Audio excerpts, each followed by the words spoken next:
Oke, kan? Oke, kita akan bahas bab 9 dari buku statistiknya Lin.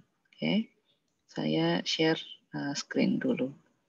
Nanti kalau Anda ada pertanyaan, silahkan langsung interupsi saja, atau Anda boleh ketik di chat yang mana yang Anda lebih nyaman. Oke. Nah, kita mulai ya. Jadi kali ini kita akan bahas tentang estimation and confidence interval. Oke. Nah, jadi ada beberapa learning objective. Yang pertama adalah compute and interpret point of estimate of a population mean. Nah, nanti kita lihat dulu ya definisi dari point estimate. Lalu juga compute and interpret confidence interval. Nanti kita belajar apa itu confidence interval. Lalu compute and interpret confidence interval. Jadi for mean sama for proportion. Lalu untuk cara menghitung sample size. Dan juga cara mengadjust confidence interval untuk finite population. Oke. Nah, kemarin terakhir Pak Budi sampai bab 8, sekarang kita masuk ke bab 9. Nah, yang pertama adalah point estimate. Jadi apa yang dimaksud dengan point estimate? Point estimate is a single value used to estimate a population value atau parameter. Nah, jadi point estimate itu adalah sebuah titik di mana titik tersebut adalah titik yang kita gunakan untuk mengestimasi parameter kita. Oke, itu sebetulnya seperti apa kan sekarang masih abstrak banget ya. Nanti kalau saya tunjukkan grafiknya, Anda akan lebih mudah memahaminya. Oke, nah jadi point of estimate di sini adalah statistik computed from sample information that estimates population parameter. Jadi dia adalah hasil yang kita dapatkan atau informasi yang kita dapatkan dari sampel yang di situ kita bisa mengestimasi parameter populasi kita. Nah, contohnya seperti apa? Contohnya seperti ini. Jadi misalnya ada perusahaan biro turis atau biro travel ya, yang dia itu travelnya ke Barbados. Nah, wants an estimate of the mean amount spent by tourists visiting that country. Nah, jadi di sini katakanlah ada Kementerian Pariwisatanya Barbados. Nah, mereka ini ingin mengestimasi berapa rata-rata spendingnya turis ketika mereka sedang piknik di Barbados. Nah, jadi mereka ingin mengestimate the mean amount of spend by tourist. Jadi spendingnya turis. Nah, untuk mengestimasi berapa nilai rata-rata pengeluaran turis, nah maka mereka mengambil random sample 500 orang turis. Oke, dan 500 orang turis ini mereka akan menginterview mereka. Jadi mereka akan menanyai mereka berapa spending mereka ketika sedang berada di Barbados. Nah, nanti nilai rata-rata dari sampel 500 turis ini yang dijadikan estimate atau hasil estimasi dari unknown population parameter. Nah, 500 inilah yang disebut sebagai point estimate. Jadi dia ini adalah nilai rata-rata pengeluaran turis yang berjumlah 500 ini. Jadi 500 ini adalah sampel dari jutaan turis atau mungkin ya ribuan turis yang datang ke Barbados di sampel 500 karena mereka nggak tahu kan di antara ribuan turis tadi itu sebetulnya rata-ratanya berapa, rata-rata pengeluarannya berapa, terus mereka mengambil sampel.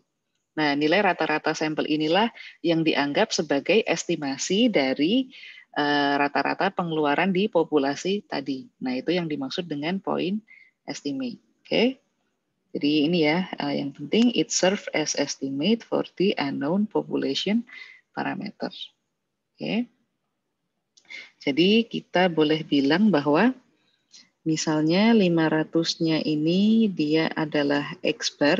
X bar kan nilai rata-rata sampel. Nah, ini kita boleh bilang dia ekuivalen atau nilainya mendekati atau dia proporsional terhadap atau dia representatif terhadap mu atau mean dari population-nya. Oke. Karena di sini dia unknown. Jadi kita boleh anggap bahwa dia ekuivalen dengan mu. Oke. Oke, ini tulisan saya. Nah, berikutnya Nah, itu tadi pengertian dari point estimate. Oke, ini saya hapus ya biar nggak berantakan. Nah, berikutnya adalah confidence interval. Nah, apa yang dimaksud dengan confidence interval? Confidence interval is a range of values within which the population parameter is expected to occur. Nah, tadi kan kita tidak mengetahui ya, apa namanya, population parameternya kan unknown. Nah, kalau kita punya confidence interval, ini kita asumsikan bahwa population parameter itu berada di antara confidence interval. Jadi confidence interval itu dia dari satu titik ke titik berikutnya. Nah, misalnya begini. Nah, kita itu expect bahwa ini warnanya. Nah, bahwa parameter kita itu berada di antara ini. Jadi, oke.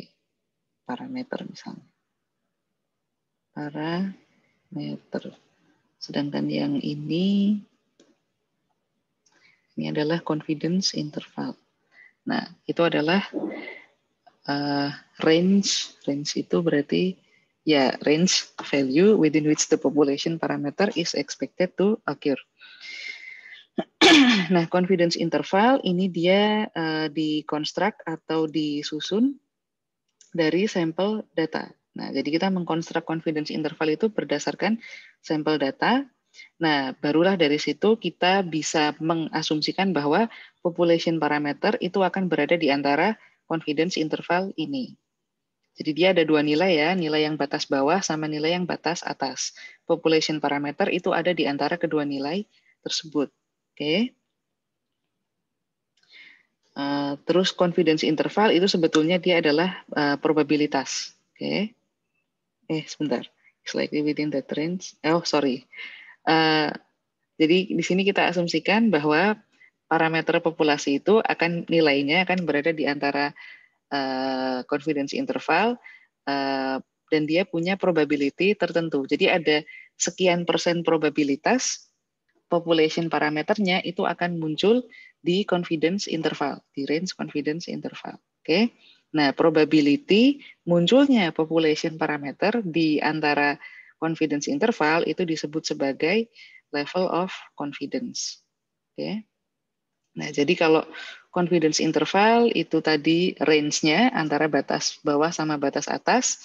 Nah, kalau level of confidence itu adalah probabilitas parameternya itu berada di dalam range confidence interval. Oke, nah, nanti kita ada soal, jadi jangan khawatir. Nanti ada contoh bagaimana cara menghitung semua yang baru saja saya jelaskan. Oke. Nah, ada beberapa faktor yang menentukan lebarnya confidence interval atau panjangnya confidence interval. Yang pertama adalah sample size atau number of observation. Nah, yang kedua adalah variability in the population. Nah, biasanya ini proksinya adalah standar deviasi. Jadi yang pertama adalah sample size, yang kedua standar deviasi. Jadi ini ya, kita punya N kecil sama S. Nah, yang berikutnya adalah desired level of confidence. Nah, desired level of confidence ini biasanya sudah ditentukan. Sudah ditentukan di soal. Anda tinggal mengikuti saja. Oke. Nah, nanti kita akan lihat bagaimana soal untuk permasalahan yang semacam ini. Nah, sebelum itu kita lihat formulanya dulu.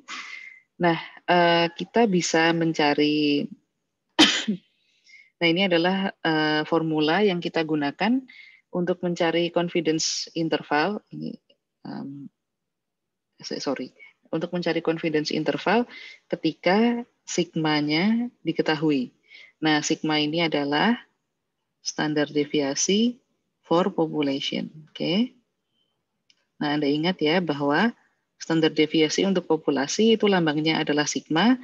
Kalau standar deviasi untuk sampel itu lambangnya adalah S. Oke. Jadi jangan sampai kebalik ya, sigma sama S. Kalau itu sigma, itu standar deviasinya populasi. Kalau S itu adalah standar deviasinya untuk sampel. Sama juga, mean sampel itu notasinya adalah X bar, tapi kalau min-nya populasi, itu notasinya adalah mu. Oke, ini juga jangan sampai kebalik. Nah, to determine the confidence limit when the population standard deviation is known. Nah, ini penting ya. Jadi ketika populasi standar atau standar deviasinya populasi itu diketahui, nah maka kita akan pakai Z distribution atau distribusi Z. Oke. Nah, formulanya adalah X bar plus minus Z dikalikan sigma dibagi akar N. Oke, di mana X bar adalah sampel mean, Z adalah value for a particular confidence level, jadi ini adalah Z-nya. Lalu sigma adalah population standard deviation, dan N adalah number of observation in the sample. Oke, nah kita langsung masuk, ini cara membaca tabel Z dulu ya, supaya kita nggak bingung. Pasti Pak Budi sudah mengajarkan cara membaca tabel Z, nah tapi kita ulang sedikit ya. Jadi bagaimana cara kita mencari nilai dari Z? Nah, caranya adalah dengan menggunakan tabel Z. Tabel Z itu Anda bisa di Google banyak, atau di textbook statistik, itu juga ada di bukunya Lin di bagian belakang, itu ada tabel Z. Tabel Z itu adalah tabel yang mengikuti distribusi normal. Oke. Nah, jadi ini ada contoh kalau misalnya kita diminta untuk mencari nilai Z dengan confidence interval 20% confidence interval, sebentar. Oh, ini harusnya bukan confidence interval ini supaya Anda nggak bingung. Ini yang dimaksud. Nah, jadi kadang-kadang kita agak kebalik-balik ya. Ini harusnya adalah level of confidence. Nah, level of confidence-nya itu adalah 95%. Nah, kita diminta untuk mencari nilai Z ketika level of confidence-nya adalah 95%. Nah, yang bisa kita lakukan adalah kita bisa menggambar, karena distribusi Z itu mengikuti distribusi normal, maka gambarlah bell curve atau gambarlah kurva distribusi normal. Nah, kalau sudah dari 95% ini, karena kalau tabel distribusi normal itu kan ada dua bagian ya. Jadi yang sebelah kanan ini sebetulnya nilai min itu di sini ya. Jadi yang sebelah kanan atau ini ya, ini angka 0 di sini. Sebelah kanan angka 0 dan sebelah kiri angka 0, ya kan? Nah, maka di sini si 95% ini dibagi menjadi 2. Karena kan kalau misalnya keseluruhan tabel itu kan 100% kan. Nah, 95% itu dibagi 2. Nah, nanti ketemulah 95% dibagi 2, itu hasilnya adalah ini, 0,4750. Oke. Nah, yang sini juga sama, 0,4750. Karena tabel distribusi normal itu simetri kanan dan kirinya. Nah, maka di sini sisanya yang di luar confidence interval itu ada. Jadi kalau tadi kita punya terlalu tebal ya, sebentar. Tadi kita punya level of confidence-nya itu adalah sebentar. Level of confidence-nya kita punya 95%. Nah, ini kebalik saya. Nah, kalau penuh kan 100% ya. Nah, dikurangi level of confidence kita yang 95%. Nah, ini sisanya kan 5%. Nah, 5% itu dibagi 2, yaitu ke sini sama ke sini. Karena dia punya dua ekor kan. Jadi ekor yang sebelah kanan sama ekor yang sebelah kiri. Ini ekor yang sebelah kanan, ini ekor yang sebelah kiri. Oke.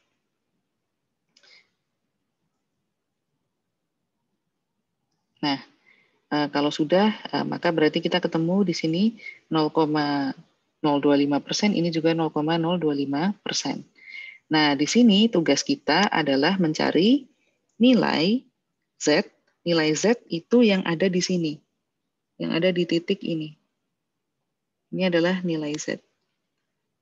Ini adalah nilai Z yang kita cari. Jadi titik di mana batas antara level of confidence dengan yang di luar level of confidence. Nah, itulah nilai Z yang kita cari. Oke. Nah, bagaimana caranya mencari nilai Z? Nah, caranya adalah kita buka tabel Z.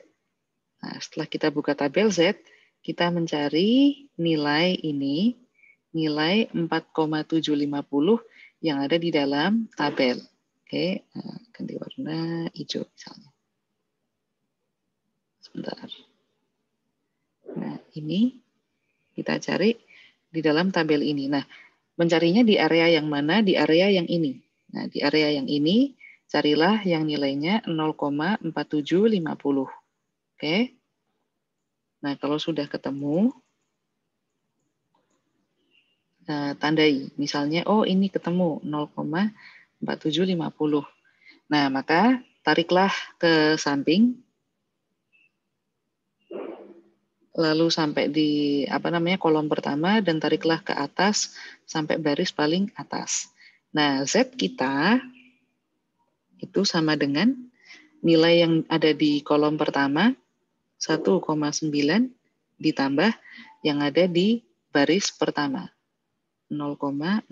Nah, maka nilai Z-nya adalah 1,96. Nah, seperti itu ya cara membaca tabel Z. Oke. Nah, bagaimana kalau misalnya kita tidak menemukan angka yang genap seperti ini? Nah, misalnya kita punya angka kita itu ternyata confidence intervalnya itu menunjukkan angka kita harusnya misalnya adalah 0,4500 misalnya, harusnya 0,4500. Nah, kan nggak ada nggak ada angka yang 0,4500 nih. Nah, yang bisa kita lakukan adalah kita cari nilai yang paling dekat. Nah, nilai yang paling dekat dari 0,4500 itu adalah dua nilai ini. Oke. Nah, di sini saya kalau misalnya nilai ini tidak ada di tabel, maka saya akan mencari nilai, misalnya saya mencari nilai Z yang dia itu lebih kecil sama dengan nilai ini. Oke. Nah, jadi di antara dua nilai yang paling dekat ini, maka yang akan saya pilih adalah yang ini, 0,4495, bukan yang 0,4505. Oke. Saya pilih yang ini, yang dimana Z-nya itu lebih kecil sama dengan angka yang ketemunya tadi. Oke, nah jadi seperti itu. Kalau misalnya Anda ketemu nilainya itu tidak genap ya, jadi bukan tidak genap, tapi tidak ada di dalam tabel. Nah, carilah nilai terdekat, di mana nilai Z-nya itu pilih yang lebih kecil sama dengan, tidak yang lebih besar. Oke, seperti itu ya. Oke. Nah, berarti kalau yang lebih kecil sama dengan, maka di sini nanti Z-nya dia itu sama dengan 1,64 seperti itu. Oke. Nah, ini contoh aja. Oke. So far so good. Apakah ada pertanyaan? Nah, saya sebentar ya. Oke, level of confidence. Oke. Kalau sudah tahu ya bagaimana cara membaca Z-tabel, nah maka di sini, apa sih arti dari angka-angka ini? Apa arti dari 4,750 dan apa arti dari 0,9500 atau 95% ini? Nah, angka ini itu artinya adalah the probability of finding the value between 0 and 1.66 is 47%. Artinya probability untuk menemukan probabilitas untuk menemukan nilai antara 0 sampai 1,96 adalah 47%. Nah, yang dimaksud dengan 0 sampai 96 ini yang mana? Itu yang ini. Jadi 0,475 atau 47% itu kan daerah ini ya, yang saya arsir hijau ini. Nah, angka ini adalah sebuah probabilitas. Nah, ini adalah probabilitas menemukan nilai di antara 0 sampai 1,96.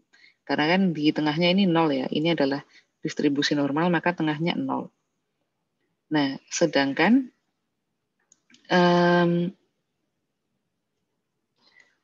sebentar. Oh ya, nah sedangkan yang 95% itu apa? Nah 95% itu adalah yang saya arsir warna abu-abu ini. 95% itu kan yang segini. Nah itu adalah probabilitas menemukan nilai antara minus 1,96 sampai 1,96. Oke. Nah jadi itu adalah probabilitasnya 95%. Nah, gitu ya. Oke. Kita masuk ke contoh soal. Nah, supaya lebih relate ya, maka kita masuk ke contoh soal. Nah, oh ya, nanti kalau ujian, soal yang akan saya ujikan kepada Anda tuh modelnya akan sama dengan seperti yang saya bahas di kelas.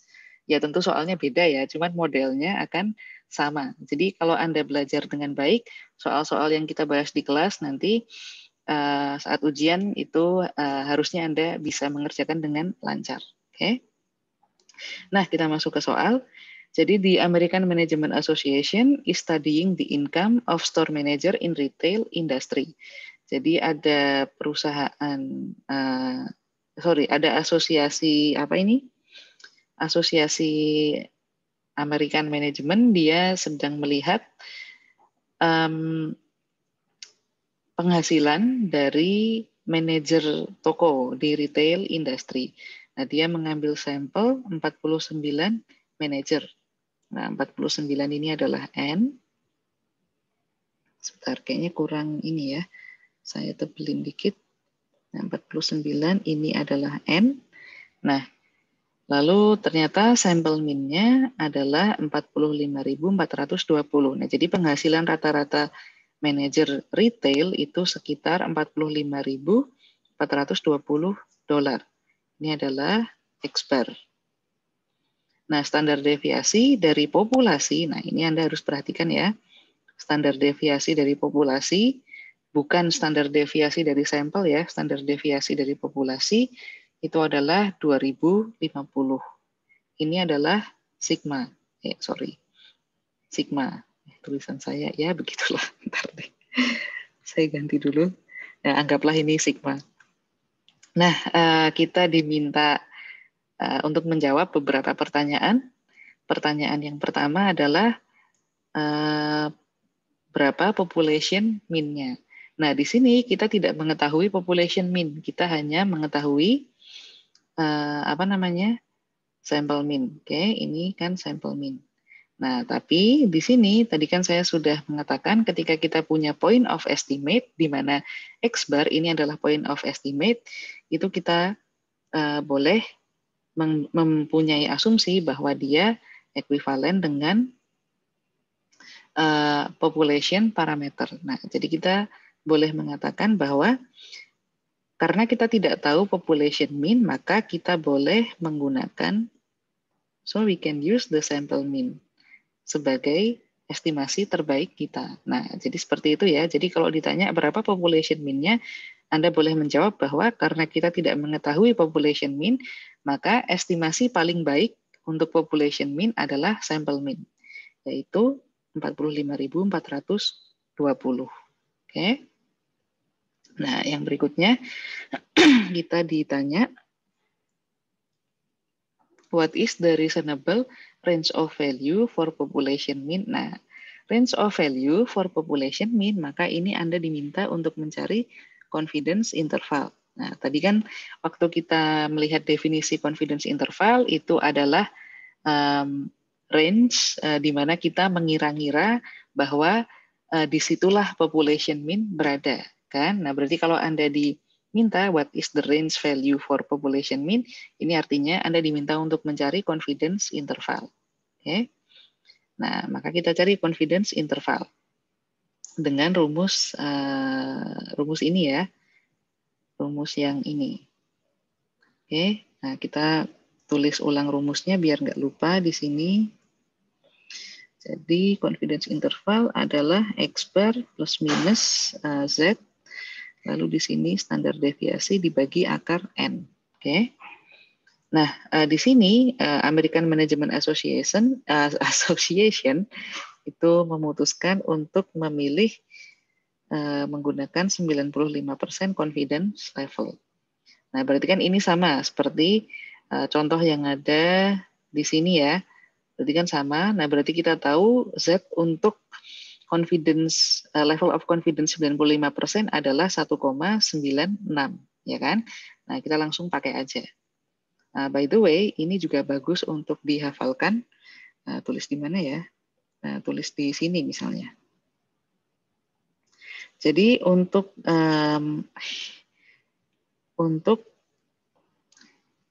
level of confidence 95%, itu nilai Z-nya adalah 1,96. Sedangkan untuk yang 90%, itu ini nilai Z-nya adalah 1,64. Oke. Ini kalau Anda lihat di tabel, itu ketemunya seperti ini. Nah, kenapa ini baik untuk dihafalkan? Karena biasanya di soal itu yang keluar adalah kalau tidak alfa, sebentar, tips untuk kok alfa sih? Karena di soal itu kalau bukan confidence interval 95%, biasanya confidence interval 90%. Oke, daripada Anda lama-lama susah-susah buka tabel, nah ini Anda bisa hafalkan. Oke. Nah, kita lanjut ya. Nah, jadi di level of confidence 95% kita tahu Z-nya adalah 1,96. Nah, maka kita masukkan rumus ini untuk menjawab soal nomor 2. Nah, jadi di sini tadi kita punya 45.420 plus minus 1,9. Sebentar. 1,96 dikalikan sigmanya 2050 dibagi akar 49 ya. Nah, akar 49. Nah, ini nanti sama dengan 45.420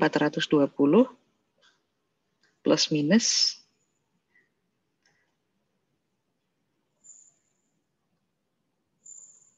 574. Oke. Ini adalah set. Nah, ketemulah 45.420 plus minus 574. Oke. Nah, maka confidence interval kita adalah 45.420 ditambah 578 sama dengan 44846 dan 45420 dikurangi 579 45 kebalik ya. Nah, jadi confidence interval kita adalah yang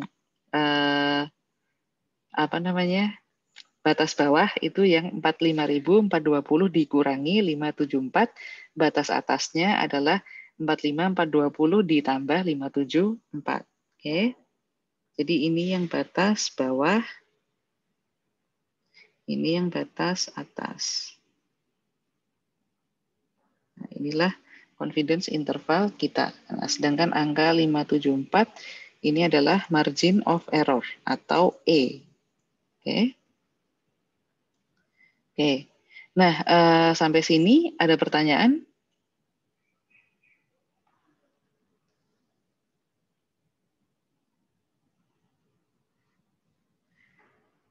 Belum ada, Bu. Belum ada ya? Oke. Nah, kita lanjut kalau gitu. Oke. Nah, itu tadi adalah kasus di mana kita mencari ini sebenarnya mencari ini ya,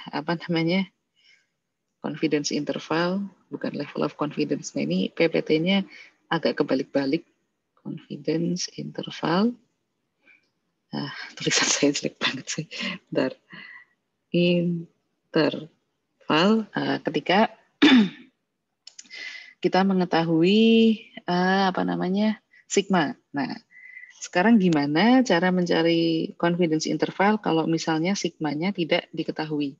Nah, jadi kita tidak mengetahui sigma. Nah, itu cara carinya agak beda dari yang tadi. Nah, to determine confidence limit when the population standard deviation is unknown, we use the distribution. Nah, jadi kalau sigmanya diketahui, Anda akan pakai Z, tapi kalau sigmanya tidak diketahui, Anda akan pakai T. Oke, ini tolong diingat-ingat karena nanti di chapter 10, chapter 11, sampai chapter 14 ini akan selalu kita gunakan. Jadi kalau ada soal, diketahui sigmanya, pakai Z. Ada soal, sigmanya tidak diketahui, pakai T. Oke. Nah, formulanya agak beda dari yang tadi. Kalau yang tadi adalah X bar plus minus Z. Nah, sekarang kita punya X bar plus minus T. Ini cara mencari confidence intervalnya. Oke. Jadi X bar plus minus T dikali S dibagi akar N. Oke. Nah, ini ada contohnya. Oke. The Dean of Business College wants to estimate the mean number of hours full-time students work at paying job each week. He randomly select sample of 30 students and ask them how many hours they work last week. He can calculate the sample mean, but it is unlikely he would know the population standard deviation. Oke. Nah, jadi si Pak Dekan yang ada di soal ini, dekan tersebut itu ingin melihat sebetulnya berapa sih rata-rata mahasiswanya itu bekerja setiap minggunya. Nah, maka dia mengambil sampel 30 mahasiswa dan dia akan menginterview mereka, bertanya, dalam seminggu Anda bekerja berapa jam? Nah, nanti dia bisa mengumpulkan sampel mean kan, dia punya sampel mean, tapi dia tidak tahu standar deviasi dari populasinya. Nah, makanya rumus yang ini tadi, rumus yang 91 ini, itu nggak bisa dipakai. Nah, maka yang bisa kita lakukan adalah kita pakai rumus yang lain. Oke.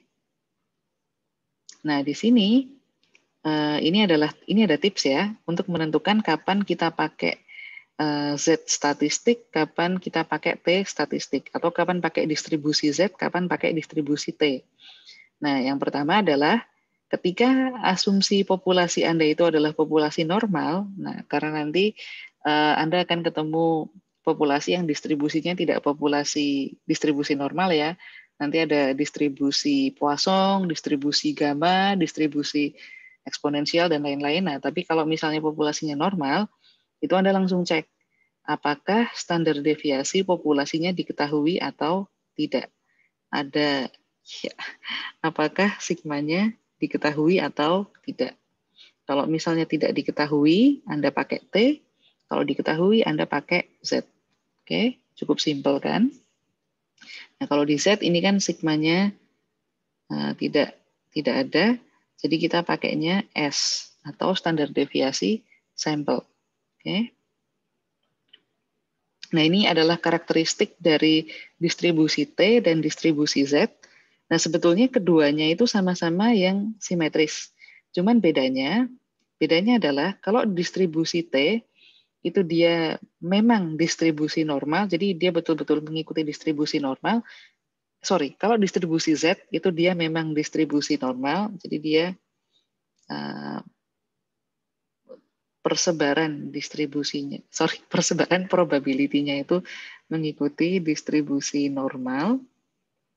Nah, kalau T itu sebetulnya dia juga mengikuti distribusi normal, tapi dia distribusi normal yang sudah di-adjust, jadi adjusted normal distribution. Kenapa dia dibilang adjusted?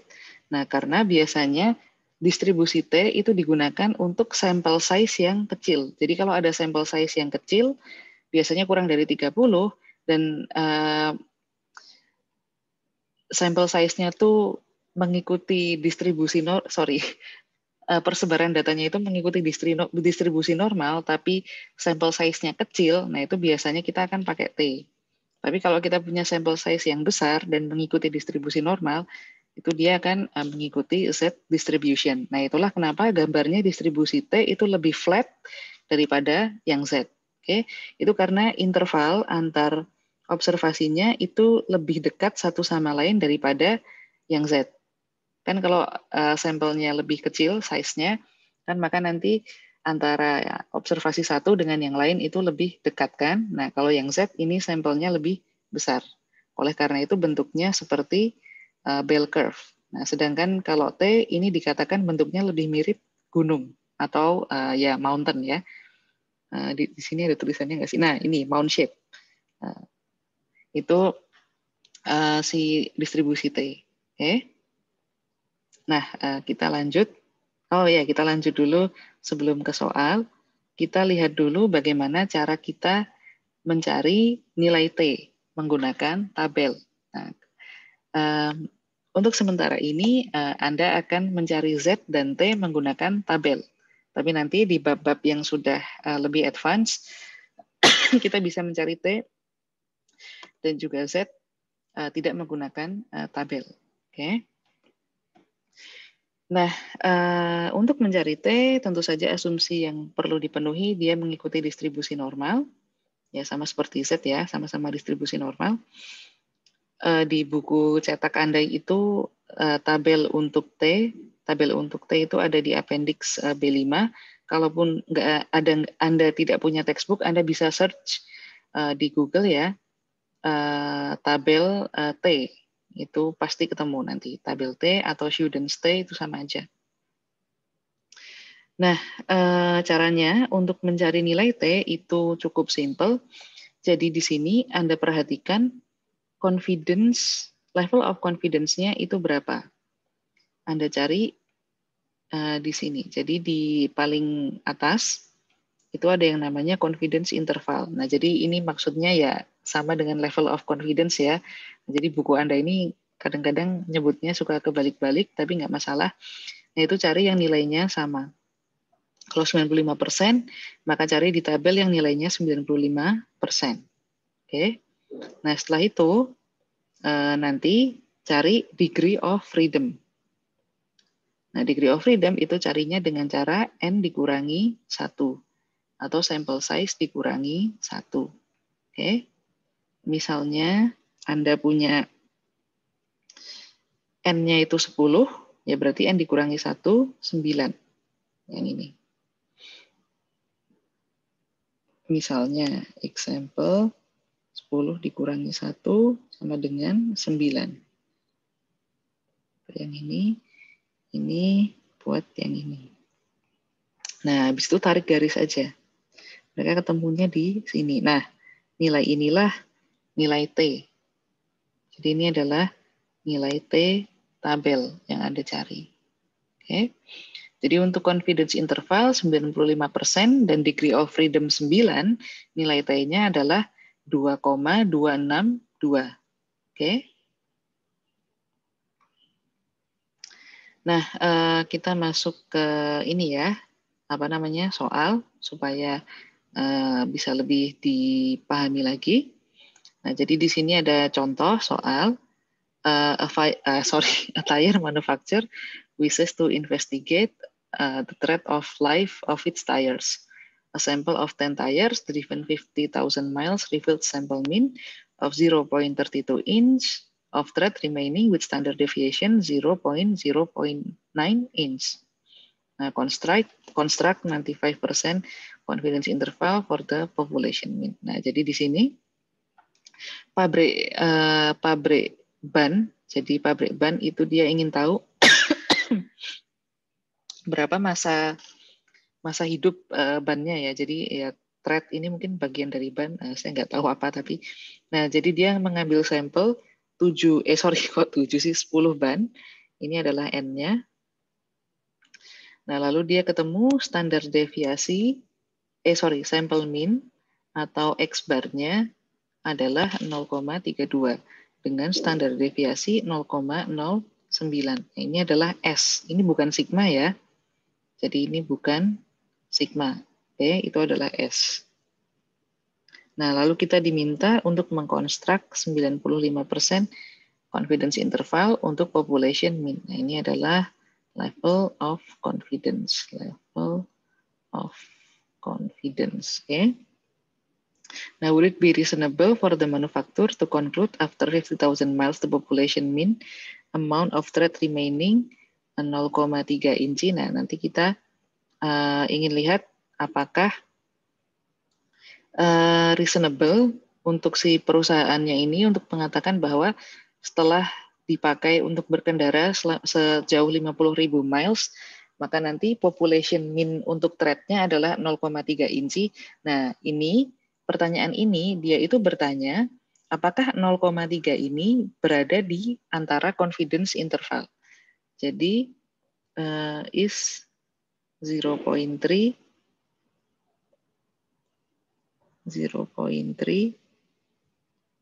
within confidence interval. Nah, jadi dia itu mau tahu apakah 0,3 ini nilainya berada di antara confidence interval. Oke, berarti kan kita harus cari confidence interval. Nah, mari kita masukkan rumus yang tadi.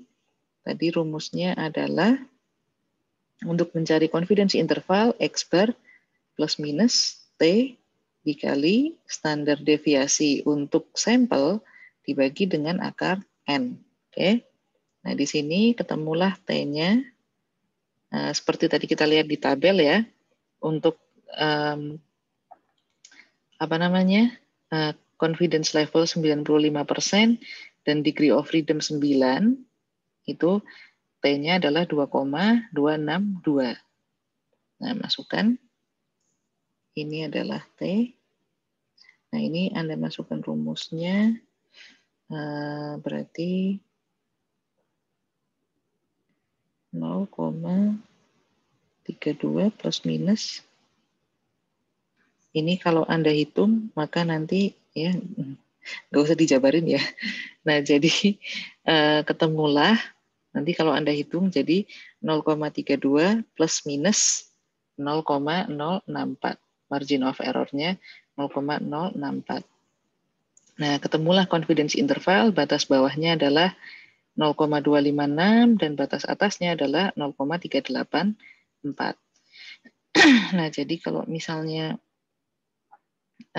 the margin of error adalah ini ya. Jadi reasonable ya. So the manufacturer can be reasonably sure that the mean remaining thread depth is between 0,256 sampai 0,384. Karena 0,3 tadi yang ini dia memang berada di dalam confidence interval. Oke. Jadi ada possible kalau misalnya mean of population-nya itu adalah 0,03. Oke. Jadi di sini itu reasonable. Karena kan tadi kita mencari ya bahwa population parameter itu berada di antara confidence interval. Oke. So far so good. Kalau so far so good, kalau ada pertanyaan silahkan. Tapi kalau misalnya ya silahkan. Bu Amanda mau tanya, itu pada saat baca tabel T, begitu saya cari di Google, itu ada yang one tail sama two tail. Kalau one tail itu berarti itu di cuma satu sisi aja ya. Jadi anggapannya 95%, harusnya kan 0,05 kalau two tail. Tapi kalau one tail berarti dibagi dua gitu ya. Oke, good question. Jadi begini, jadi kita untuk minggu ini kita belum bahas level of significance. Jadi level of significance itu tidak sama dengan level of confidence. Nah, jadi cara membaca tabel T itu tergantung informasi yang Anda miliki. Kalau Anda hanya memiliki informasinya confidence interval, maka baca berdasarkan confidence interval saja. Yang bawah ini nggak usah dibaca. Jadi langsung ikuti aja confidence interval berapa, degree of freedom berapa. Nah, tapi nanti di chapter 12-13, di chapter 12-13 kita sudah mulai membahas level of confidence, maksud saya level of significance. Nah, itu baru Anda mulai memperhatikan ini level of significance-nya dia yang one tail atau dia yang two tail. Nah, jadi begitulah cara Anda membaca tabel T, tergantung informasi yang Anda miliki. Kalau Anda hanya punya informasi yang ini saja yang saya lingkari, nah berarti yang lain tidak perlu dibaca. Jadi seperti itu ya. Jadi karena kita masih membahas confidence interval, jadi yang level of significance kita tinggalkan dulu. Tapi nanti kita memang akan belajar tentang level of significance. Oke, thank you. Ada pertanyaan lain? Terima kasih, Bu. Iya, sama-sama. Ada pertanyaan lain? Oke, belum ada ya. Nah, kita lanjut dulu. Nah, itu tadi, jadi 2 soal ini cukup sederhana ya. Anda hanya diminta untuk mencari level of confidence antara diketahui sigmanya sama tidak diketahui sigmanya. Nah, berikutnya kita kita akan belajar bagaimana cara mencari confidence interval untuk proportion. Nah, kalau tadi confidence interval untuk sampel dan populasi. Nah, sekarang kita proportion. Jadi porsi dari si sampel. Oke.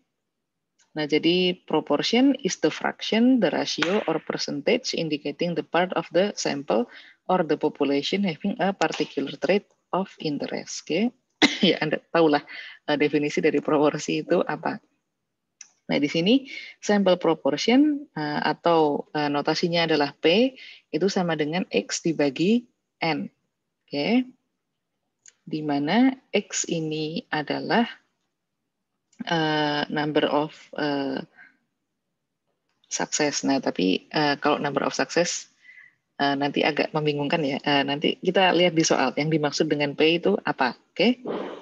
Nah, jadi ini ada contohnya. Nah, jadi Southern Tech Career Service report that 80% of its graduate enter job market in a position related to the field of study. Lalu a recent study of married men between 35 and 50 found that 63% felt that both partners should earn living. Nah, P itu inilah P. Nah, jadi proporsi berapa persen dari ini, berapa persen dari itu. Nah, itulah yang dimaksud dengan P. Oke. Nah, sedangkan kalau kita punya P, nanti kita juga akan punya 1 minus P. Nah, biasanya kalau di teori probability, ini kan P ini adalah probability of success. Nah, ini adalah probability of failure. Nah, inilah kenapa di sini dia disebut sebagai number of success. X adalah number of success. Oke. Nah, seperti itu ya. Tapi nggak perlu bingung. Nah, mari kita masuk ke bagaimana cara mencari confidence interval untuk proportion. Oke. Nah, misalnya ada maksud saya ada proporsi dari populasi yang dilambangkan sebagai pi. Oke. Nah,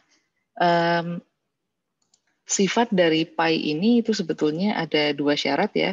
Ini dia mengikuti distribusi probabilitas binomial. Jadi Anda tahu binomial itu cirinya adalah outcome-nya cuma 2, sukses sama failure, dan outcome-nya bersifat mutually exclusive. Oke. Nah, lalu yang berikutnya, value dari N dikali pi sama N dikali 1 minus pi itu lebih dari 5. Greater than or equal to 5. Jadi lebih dari atau sama dengan 5. Oke. Nah, cara mencari confidence interval untuk proporsi itu kita akan pakai formula ini. Jadi P plus minus Z, nah kita pakai Z ya di sini. P plus minus Z dikali akar P dikali 1 minus P dibagi dengan N. Oke. Nah, ya ini formula aja. Kita langsung masuk ke soal ya, supaya lebih enak. Maaf, ini tadi saya coret-coret. Oke. Nah, mari kita lihat soalnya. Jadi, the union representing the Battle Blowers of America is considering proposal to merge with the Teamster Union. At least 3/4 of the BBA membership must approve any merger. At least 3/4. 3/4 itu berarti 3/4 of the BBA membership must approve any merger. Random sample of 2,000 current member reveals 1,600 plan to vote the merger for the proposal. What is the estimate of the population proportion? Nah, ini kita ditanya.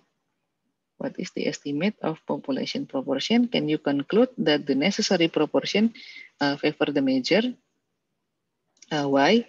Nah, yang pertama, jadi ada dua pertanyaan ya di sini. Jadi soalnya adalah ada dua tim atau dua asosiasi. Pokoknya ada dua kelompok yang mereka itu mau merger. Tapi syarat merger terjadi itu 3/4 dari member BBA itu harus approve mergernya. Nah, maka kita ambil random sample dari 2.000 orang. Jadi 2.000 ini adalah N. Ternyata dari 2.000 ini 1.600 itu setuju untuk merger. Nah, inilah X.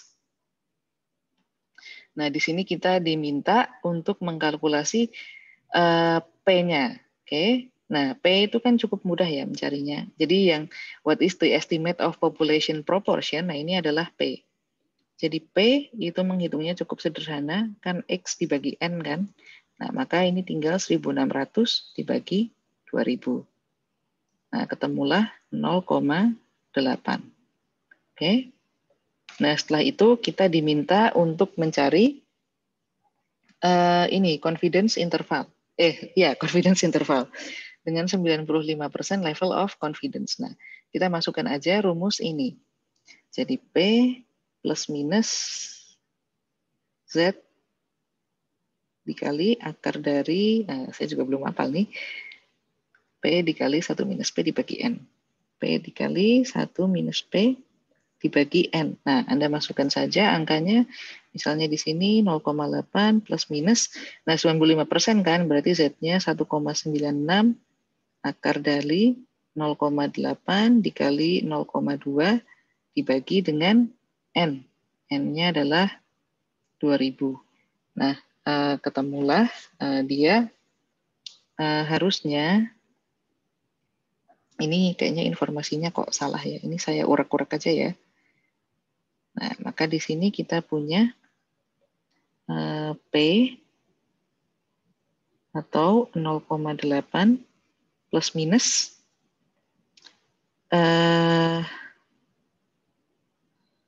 sebentar. Tadi udah saya hitung, kenapa saya lupa ya? Saya buka dulu ore-orean saya tadi. Bentar ya.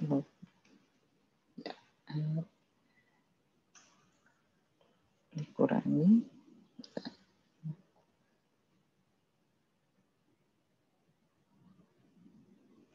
Oke. Nah, plus minus 0,018. Nah, ketemulah ini ya, 0,8 plus minus 0,018. Nah, maka di sini kita bisa simpulkan bahwa confidence intervalnya adalah antara 0,782 dan 0,818. Oke. Nah, sedangkan untuk menjawab pertanyaan yang berikutnya, nah maka kita cari kalau 3/4 itu kan 0,75 ya. Nah, 0,75 ini dia berada 0,75 berada di range confidence interval. Nah, maka di sini kita bisa simpulkan bahwa ya ini mergernya most likely akan terjadi. Karena tadi yang estimated 75% tadi itu berada di dalam confidence interval. Oke. Nah, jadi gitu ya. Prinsipnya tuh tetap sama. Cara ngitungnya kita cari dulu berapa Z-nya, lalu kita cari confidence intervalnya. Dan cek apakah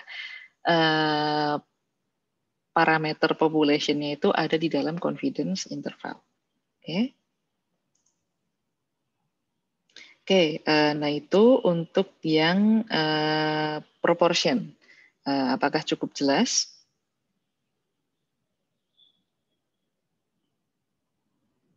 Oke. Gimana, ada pertanyaan?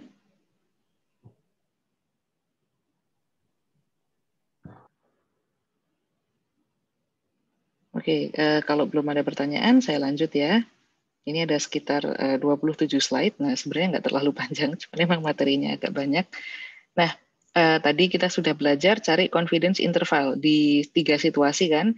Pertama, kita cari di situasi mengetahui sigma, lalu tidak mengetahui sigma, lalu sekarang di proporsi. Nah, yang berikutnya kita akan mencari sample size. Nah, jadi gimana kalau misalnya N-nya itu yang tidak diketahui?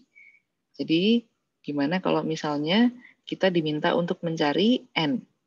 Nah, dari tadi kan N-nya diketahui kan? Nah, sekarang gimana kalau yang disuruh cari itu adalah N-nya? Oke. Nah, ada 3 faktor yang mempengaruhi N atau sample size. Yang pertama adalah nilai dari margin of error atau E. Yang kedua adalah level of confidence. Yang terakhir adalah variation in the population. Oke. Nah, untuk menentukan sample size,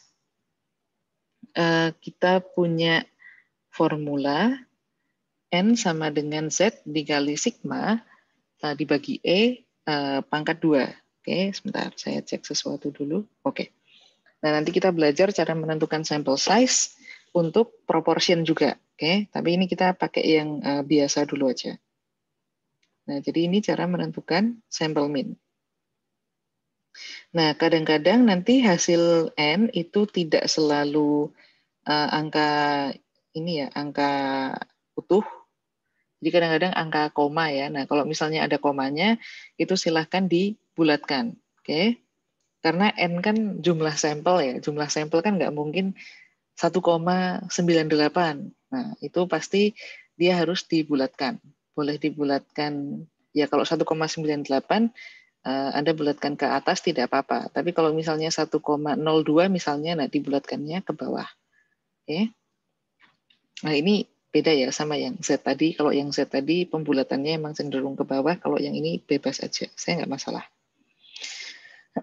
Oke. Nah, mari kita lihat contoh soal.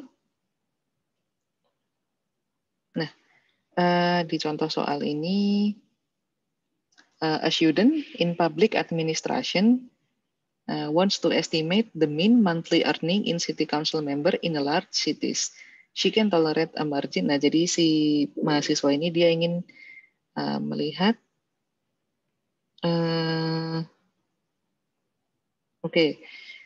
dia ingin mengestimasi rata-rata penghasilan bulanan anggota city council di kotanya dia. Di kota-kota besar. Nah, dia bersedia untuk mentoleransi margin of error 100 dan dia memilih level of confidence-nya 95%. Nah, the student found a report by Department of Labor that the standard deviation is $1,000. Nah, di sini pertanyaannya adalah what is the required sample size? Nah, jadi si mahasiswa ini dia ingin melihat rata-rata penghasilan bulanan city council member di kota besar. Nah, dia bersedia menerima margin of error $100. Jadi ini adalah E-nya. Dan dia ingin memilih level of confidence 95%. Dan di sini dia menemukan standar deviasi. Standar deviasinya di sini berarti sigma ya, standar deviasi. Standar deviasi 1000. Nah, pertanyaannya adalah dia butuh berapa sampel supaya bisa melakukan estimasi ini. Jadi what is the required sample size? Nah, ini Anda cukup langsung memasukkan ini ya ke rumusnya aja. Jadi di sini Z dikalikan sigma dibagi E kuadrat. Ya kan? Ya. Nah, karena level of confidence 95%, maka Z-nya 1,96 dikalikan sigmanya 1000, nah dibagi E-nya 100, pangkat 2. Nah, nanti ketemunya adalah 384,16. Nah, ini dibulatkan ke atas ya, boleh aja sih, bebas aja mau dibulatkan ke atas atau ke bawah. Nah, ini sampel size-nya dia butuh paling tidak 385. Oke. Jadi itu cara mencari sampel size. Nah, jadi cukup sederhana ya. Jadi selama informasinya lengkap, ya tinggal masukin aja ke rumus. Oke. Nah, berikutnya gimana cara kita mencari sampel size kalau misalnya itu dari proporsi. Oke. Oke. Nah, ada 3 faktor yang mempengaruhi sampel size di proportion. Itu yang pertama adalah margin of error, yang kedua adalah level of confidence, nah yang ketiga adalah pi-nya atau P-nya tadi. Nah, rumus yang digunakan untuk mencari sample size di proportion itu adalah N sama dengan pi. Pi ini sebetulnya ya sama seperti P ya. Jadi N sama dengan pi dikali 1 minus pi dikali Z dibagi E kuadrat. Oke. Nah, mari kita lihat apakah kita bisa memecahkan soal ini. Nah, misalnya student yang tadi itu dia sekarang ingin mengestimasi proporsi dari di kota ini yang dia that have private refuse collector. Ya, apa ya ini maksudnya? Oke, pokoknya dia punya private refuse collector ini. Nah, the student wants to estimate the population proportion with margin of error 0,1. Nah, ini adalah E-nya. Dan level of confidence-nya sekarang 90%. Nah, kalau 90%, ini Z-nya sama dengan 1,64 kalau Anda cek di tabel. Oke. And has no estimate for the population proportion. What is the required sample size? Nah, di sini karena dia di sini di soal ini kita tidak mengetahui pi kan? Nah, karena kita tidak mengetahui pi, ini sebetulnya soalnya tidak bisa dipecahkan. Jadi yang ada di sini ini saya tidak yakin bahwa ini adalah pembahasan yang benar dari soal ini. Jadi tadi saya sudah cek sebelum saya masuk ke kelas ini, saya cek berkali-kali, kok pi-nya nggak ada ya. Nah, jadi untuk yang soal ini, saya tidak bisa memecahkan. Karena apa? Karena pi-nya tidak diketahui. Nah, bagaimana kita bisa memasukkan rumus ini kalau misalnya pi-nya tidak diketahui? Nah, jadi dugaan saya ini ada informasi yang belum masuk ke dalam PPT-nya ini. Oke? Nah, lalu bagaimana cara kita mencari contoh soal untuk yang sample size proportion? Oh, jangan khawatir, nanti di latihan soal yang di belakang kita akan punya contoh untuk kasus seperti ini. Oke? Tapi untuk soal yang ini saya skip karena ini ada informasi yang tidak ada di situ. Oke? Nah, yang terakhir ini adalah yang dia menggunakan finite population adjustment. Oke, nah jadi finite itu kan terbatas ya, jadi kita punya batas, jadi populasinya itu nggak bisa lebih dari sekian. Nah itu artinya finite. A population that has fixed upper bound is finite. Jadi misalnya populasinya kurang dari sama dengan 100.000. Nah berarti upper bound-nya adalah 100.000. Oke. Nah untuk finite population, kalau tadi di awal waktu saya sempat contohkan yang wisatawan di Barbados, itu kan jumlah wisatawannya kan kita assume infinite ya, karena kan dari waktu ke waktu kan kita tidak mungkin menghitung, jadi kita assume infinite. Tapi kalau misalnya finite, jadi misalnya nggak bisa lebih dari 5.000, maksimal 5.000, nah itu finite. Nah kalau finite population, maka standar error-nya itu perlu adjustment. Nah jadi the finite population correction factor itu rumusnya adalah yang ini. Akar dari N besar dikurangi N dibagi N besar dikurangi 1. N besar ini adalah observasi populasi, N adalah observasi sampel atau sample size. Jadi N besar population size, N kecil sample size. Nah, this will make your estimate more precise by reducing the standard error and resulting in a smaller range of value estimating the population mean. Oke. Nah, ini ada contohnya. Jadi misalnya ada there are 250 families residing in Scandia, Pennsylvania. Random sample of 40 of this family revealed the mean annual church contribution was 450 and the standard deviation was 75. Oke. Nah, jadi ada populasi sebanyak 250, ini adalah N besar. Ini saya ganti warnanya ya, biar lebih kelihatan. Nah, jadi ini adalah N besar. Nah, jadi ada 250 populasi yang tinggal di Scandia. Nah, dari 250 itu sampel 40 keluarga itu kontribusinya untuk menyumbang ke gereja tiap tahun adalah $450.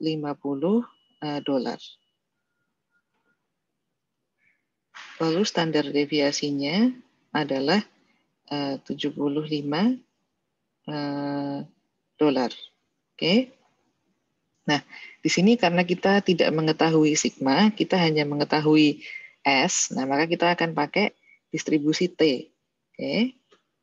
Nah, di sini ditanya, pertanyaan yang pertama adalah what is the population mean? What is the best estimate for population mean? Nah, jadi karena population mean-nya kita nggak tahu, tapi kita tahu kita tahu mean sample.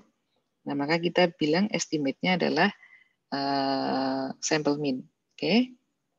Nah, maka di sini nomor 2, develop 90% confidence interval untuk population mean. Nah, maka kita masukkan rumus T yang tadi ya.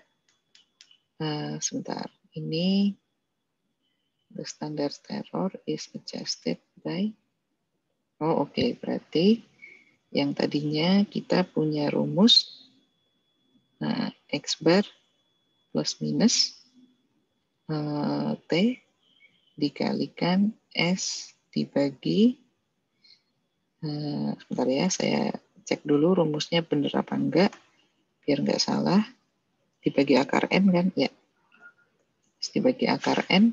Sekarang kita tidak menggunakan S dibagi akar N, tapi kita menggunakan ini, N dikurangi N besar dikurangi N kecil. Bentar ya, gambarnya tulisannya kurang jelas. N dikurangi N kecil dibagi N besar dikurangi 1. Oke. Nah, kita mencari confidence intervalnya dengan cara seperti ini. Nah, nilai T-nya adalah ini nilai T. Kalau Anda lihat di tabel, nah nanti ini kalau Anda hitung, maka ketemunya adalah ini.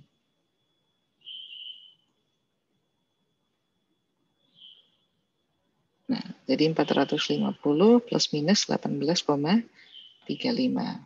Nah, maka nanti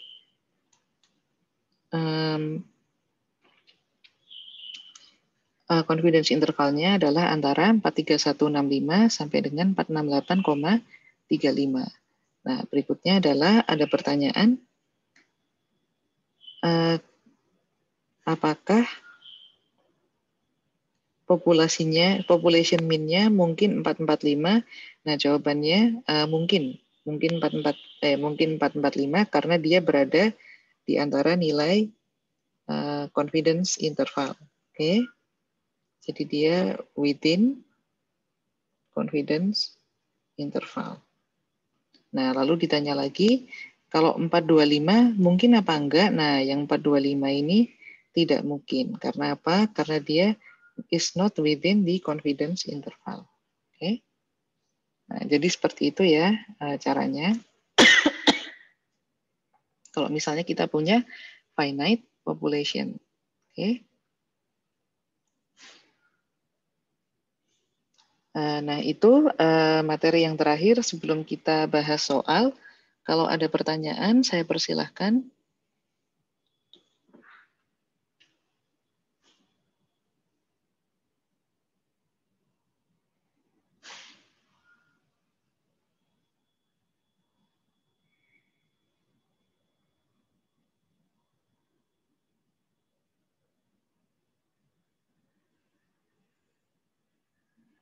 Oke, kalau nggak ada kita latihan soal ya. Sebenarnya dari tadi. Oh ya, silakan, silakan.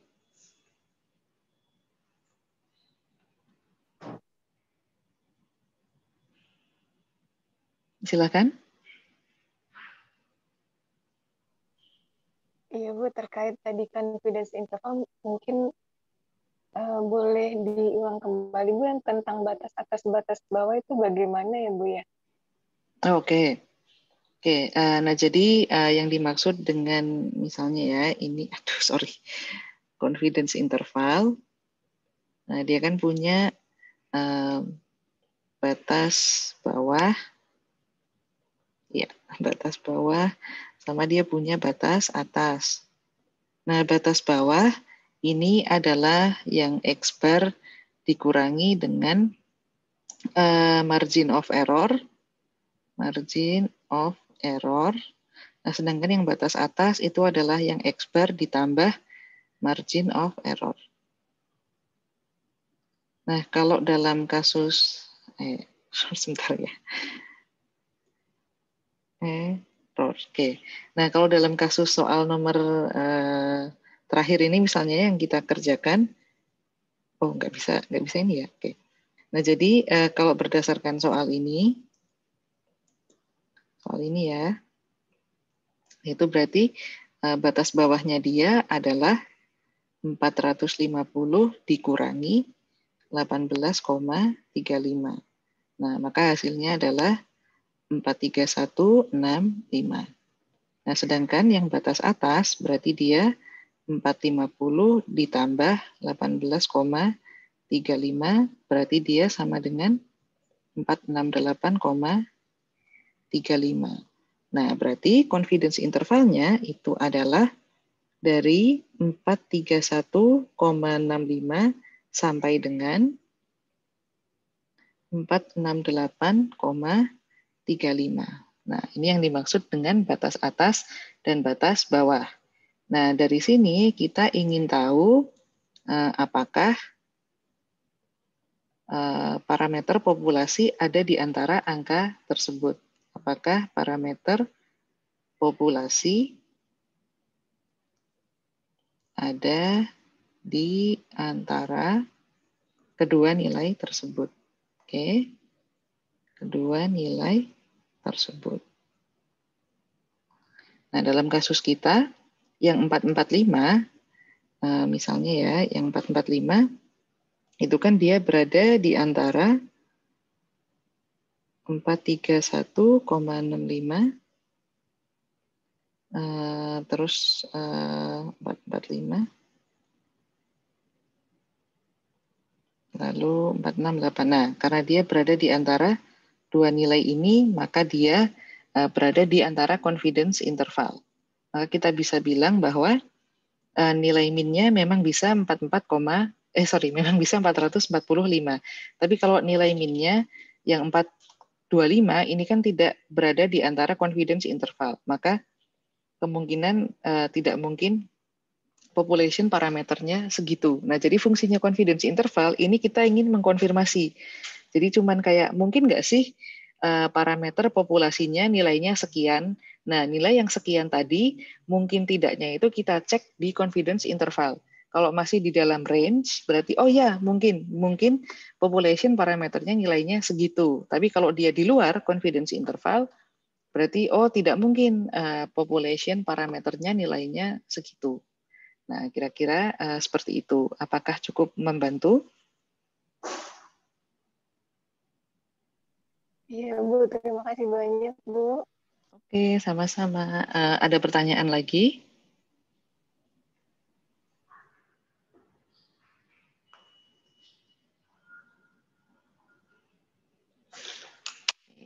Kalau Enggak, mari kita latihan soal sambil saya melihat catatan yang sudah saya kerjakan tadi ya.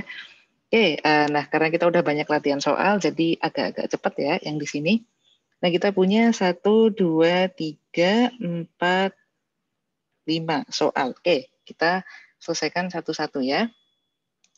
Mulai dari soal nomor 5. Oh iya, harapan saya minggu depan itu kita bisa langsung masuk ke practice problem. Jadi nggak usah bahas ini terlalu banyak, tapi kalau Anda ada pertanyaan terkait materi yang belum paham, saya persilahkan Anda untuk bertanya sebelum kita masuk ke practice problem. Jadi idealnya minggu depan kita materinya review aja, terus langsung masuk ke practice problem. Oke? Oke, kita masuk ke soal nomor 5. Jadi ada research firm yang dia mensurvei 49 random selected American to determine spending on coffee. Nah, berarti ini adalah sample size. Lalu dia melihat berapa spending on coffee yang mereka keluarkan setiap minggu. Lalu dia ketemu sample mean-nya atau X-bar-nya adalah $20. Nah, standar deviasi untuk populasinya, nah ini adalah sigma. Sigmanya ini adalah $5. Nah, kita diminta untuk mencari point of estimate of the population mean. Oke, nah kita diminta untuk mencari population mean. Nah, padahal kita tidak punya data dari population mean. Yang kita punya adalah sample mean. Nah, maka di sini sample mean itu adalah best estimate. Oke, $20 itu adalah best estimate karena dia adalah sample mean. Oke. Nah, yang berikutnya adalah dengan 95% level of confidence determine the confidence interval. Oke, nah kita diminta untuk mencari confidence interval. Nah, gampang ya, masukin aja rumusnya X bar plus minus. Karena sigmanya diketahui, kita pakai Z dikali sigma dibagi akar N. Nah, ini kalau Anda masukin, jadi 20 plus minus 1,96, ya, karena 95%, Z-nya 1,96, dikalikan $5 dibagi akar dari 49. Oke, nah hasilnya nanti kita punya CI itu antara 18,6 sampai dengan 21,4. Oke, nah, ini cukup mudah ya soal nomor 5. Sebentar, ini saya ganti sample mean is best estimate. Oke. Oke, berikutnya soal nomor 11. Oke. Panjang juga ya soal nomor 11. Oke. Nah, di sini kita punya the owner of Britain's egg farm wants to estimate the mean number of eggs produced per chicken. A sample of 20 chicken shows they produce, ini adalah N-nya, they produce average 20 eggs per month, ini adalah X bar-nya. Ini adalah X bar. Within standard deviation of 2x per month. Nah, ini adalah standar deviasi sampel. Oke. Nah, what is the value of population mean? Nah, lagi-lagi kita diminta untuk mencari best estimate dari population mean.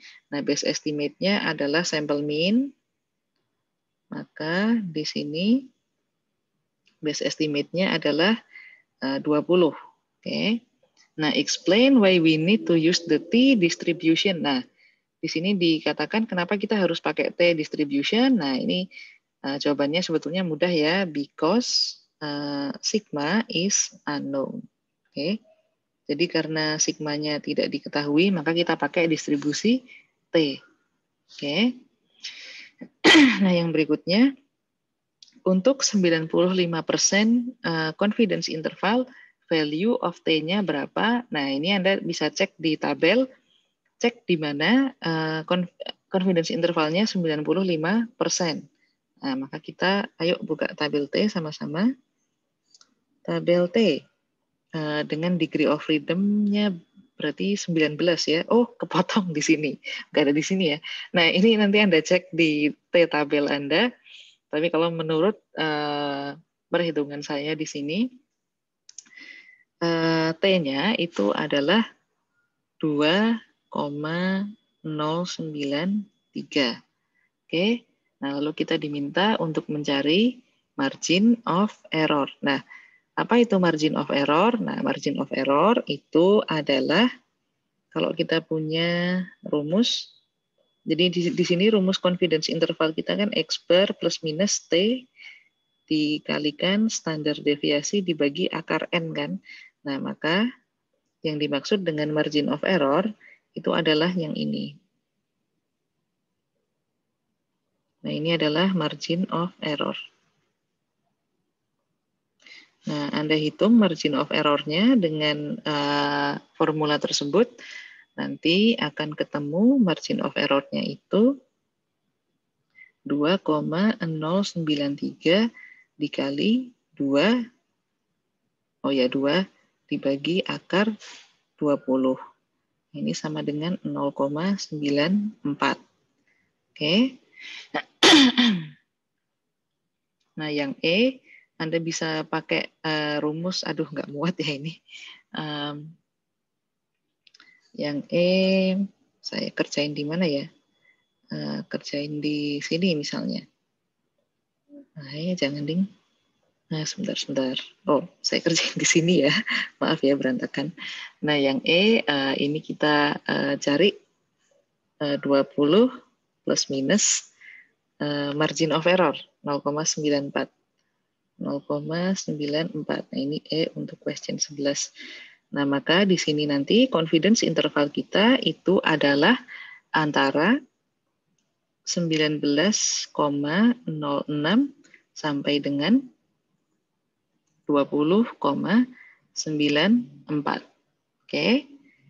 Nah, terus kita ditanya, would it be reasonable to conclude the population mean 21x? Nah, reasonable nggak sih? Kalau misalnya kita asumsikan bahwa population mean-nya 21x, nah 21x ini dia tidak berada di antara confidence interval, ya kan? Dia tidak berada di antara confidence interval, maka jawabannya adalah no untuk yang 21. Bagaimana dengan 25? Nah, untuk yang 25 ternyata dia juga tidak berada di dalam confidence interval. Nah, maka jawabannya juga no, it's not reasonable. Oke. Nah, jadi seperti itu cara mengerjakannya. Nah, kita masuk ke soal nomor 19. Nah, misalnya kita punya population standard deviation itu 10, berarti 10 ini adalah sigma. Jelek banget. Sigma. And we want to estimate the population mean with margin of error 2, ini adalah E, dengan 95% level of confidence. Nah, how large sample is required? Nah, kita cari N ya di sini.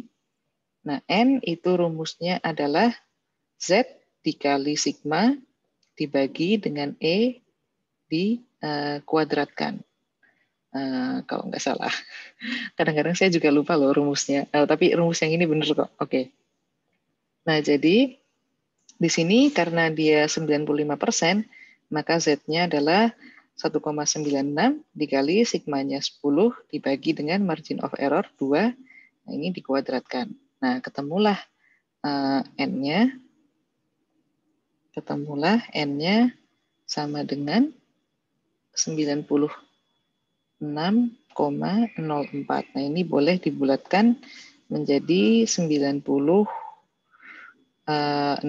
atau 97 juga boleh. Jadi terserah aja.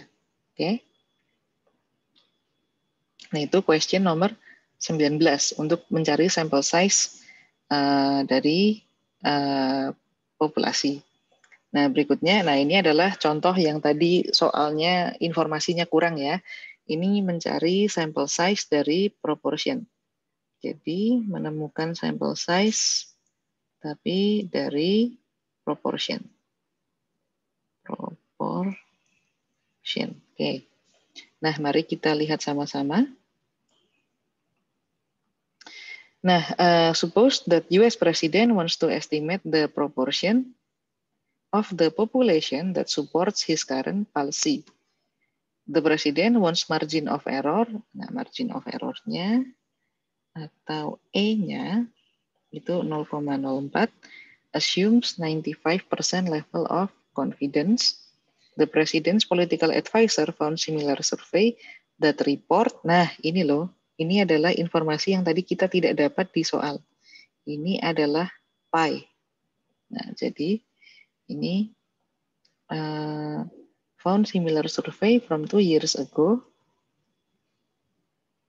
that 60% of people supported healthcare revision. Nah, ini adalah pi-nya. Oke. Nah, kita ditanya how large of sample is required. Lalu, how large of sample would be necessary if no estimate were available for the proportion supporting current policy. Nah, kita lihat question nomor 25. Nah, ini kita yang A, untuk mencari N, kita masukkan aja rumusnya. N sama dengan pi dikali 1 minus pi dikalikan Z dibagi dengan E kuadrat. Nah, ini sama dengan 0,6 dikalikan 0,4 dikalikan 1,96 dibagi 0,04 kuadrat. Nah, ini sama dengan 576,2. Nah, atau dibulatkan menjadi 577. Nah, begitu ya caranya. Tinggal dimasukin rumus aja. Oh, I see. Nah, untuk yang kedua, oke. Jadi nanti kita kembali ke soal yang tadi ya. Nah, jadi untuk yang kedua ini, dia ditanyakan gimana caranya kita mencari sample size kalau misalnya di sini proporsinya tidak diketahui. Nah, berarti sama seperti soal yang saya tinggalkan tadi. Nah, jadi ternyata kalau misalnya proporsinya tidak diketahui, maka kita asumsikan bahwa pi-nya itu sama dengan 0,5. Oke, nah, maka kita masukkan ke rumus kalau begitu. Jadi di sini N sama dengan 0,5 dikali 1 dikurangi 0,5 dikalikan Z-nya 1,96 dibagi 0,04 kuadrat. Nah, ini sama dengan 600,25 atau 600. Oke. Nah, berarti soal yang tadi saya tinggal ini bisa diselesaikan. Oke. Nah, ini bisa kita selesaikan. I see now. Maaf ya, tadi saya lupa. Nah, jadi di sini kita mencarinya dengan cara, ini udah benar ya. Jadi kita cari N dengan cara 0,5 dikalikan 1 dikurangi 0,5 dikalikan Z-nya kalau 90% berarti 1,64 dibagi margin of error-nya 0,1 kuadrat. Nah, ini sama dengan 68. Oke, nah ini jadi caranya seperti ini ya. Oke.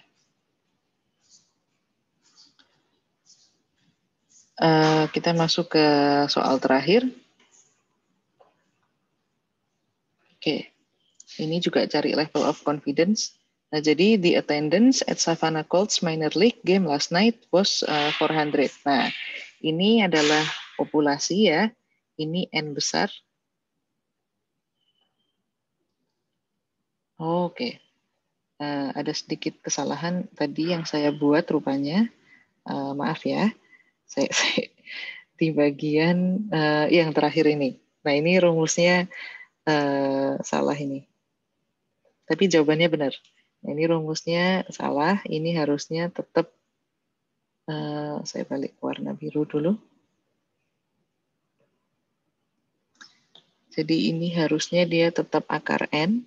Nah, cuman sekarang dia dikalikan. Nah, dikalikan dengan N dikurangi N per N dikurangi 1. Oke, nah rumusnya harusnya seperti ini. Ya, sorry.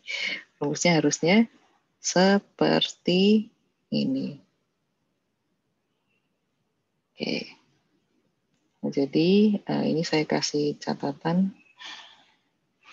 Jadi ini bisa X bar plus minus T dikalikan S per akar N. Nah, di sini baru dikalikan lagi N besar dikurangi N per N besar dikurangi 1. Oke. Nah, jadi seperti itu ya, bukan dibagi di bawahnya, tapi dikalikan. Oke. Nah, ini bukti bahwa menghafalkan rumus itu memang sangat sulit. Nah, oleh karena itu nanti ketika Anda ujian Anda itu sifatnya open book ya. Jadi Anda boleh membuat kumpulan catatan rumus. Yang penting itu bukan Anda hafal rumus, yang penting adalah Anda paham Anda harus pakai rumus yang mana.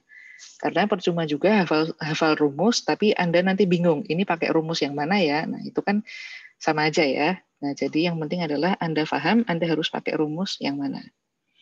Oke. Nah, jadi ini adalah populasi, lalu 50 ini adalah N kecil atau sample size. Nah, ini number of soft drink consumed per person, ini adalah X bar. Oke, ini adalah X bar. Standar deviasi, nah ini adalah S. Nah, di sini kita akan mendevelop 99% confidence interval. Nah, di sini karena kita pakai T, jadi kita cari di tabel ya. Maka nanti kalau Anda cari di tabel dengan degree of freedom 49, degree of freedom-nya gede banget ya. Degree of freedom 49, nanti Anda akan ketemu bahwa T-nya itu nilainya adalah 2,680. Nah, apakah ada cara lain untuk menemukan nilai T dan nilai Z tanpa melihat tabel? Nah, saat ini jawaban saya adalah tidak ada cara lain. Jadi Anda harus melihat tabel. Oke. Oh, itulah kenapa nanti ketika ujian saya juga akan mengizinkan Anda membawa T dan Z tabel. Oke, nah ini kita hitung karena kita diminta untuk mencari confidence interval kan, dengan informasi yang ada tersebut, maka mari kita cari. Jadi confidence interval rumusnya adalah X bar plus minus T dikalikan S dibagi akar N. Nah, karena di sini population-nya N-nya itu finite, nah maka dikali lagi N dikurangi, N besar dikurangi N kecil, dibagi N besar dikurangi 1. Nah, maka di sini nanti kita akan ketemu 1,86 plus minus T-nya 2,680 dikalikan, aduh nanti nggak cukup nih, saya pindah ke bawahnya aja ya. Nah, di sini kita punya 1,86 plus minus T-nya 2,680. Nah, di sini kita punya 0,50 dibagi dengan akar 50. Akar 50 dikalikan 400 dikurangi berapa? Dikurangi 50 dibagi dengan 400 dikurangi 1. Nah, maka ketemunya nanti kita punya confidence interval antara 1,683 sampai dengan 2,037. Oke. Nah, itu soal terakhir. Kalau Anda ada pertanyaan, saya persilahkan.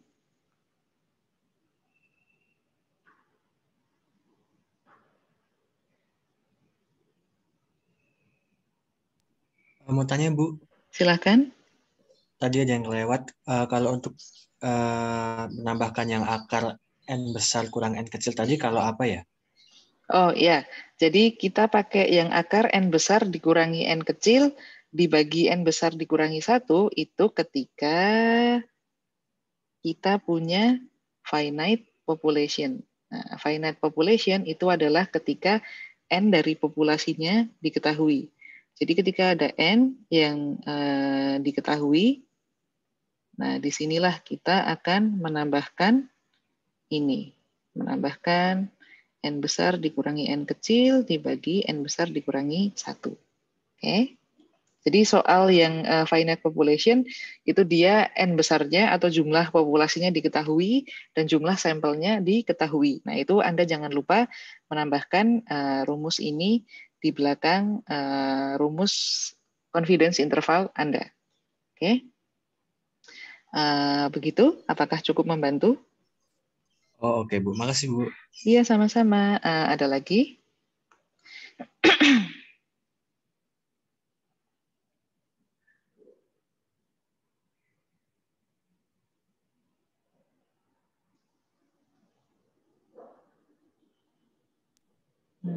Nggak ada lagi kah? Kalau nggak ada lagi, maka sesi ini akan saya akhiri. Kita ketemu lagi esok hari, rupanya seperti itu. Oh, ada satu chat, saya belum baca. Oh iya ya, ada yang ini ya, izin. Tidak apa-apa ya. Kalau sama saya santai aja. Kalau memang sedang ada halangan, bilang saja, tidak masalah. Oke, nah jadi saya akhiri. Karena Anda sudah nggak nanya lagi, ini saya stop share dulu. Nah, karena sudah tidak ada pertanyaan, maka saya akhiri pertemuan kali ini. Kita ketemu lagi esok hari. Semoga puasanya hari ini lancar. Saya ucapkan terima kasih. Selamat melanjutkan aktivitas. Oke, sampai jumpa besok. Makasih Bu. Terima kasih Bu. Sama-sama. Makasih Bu.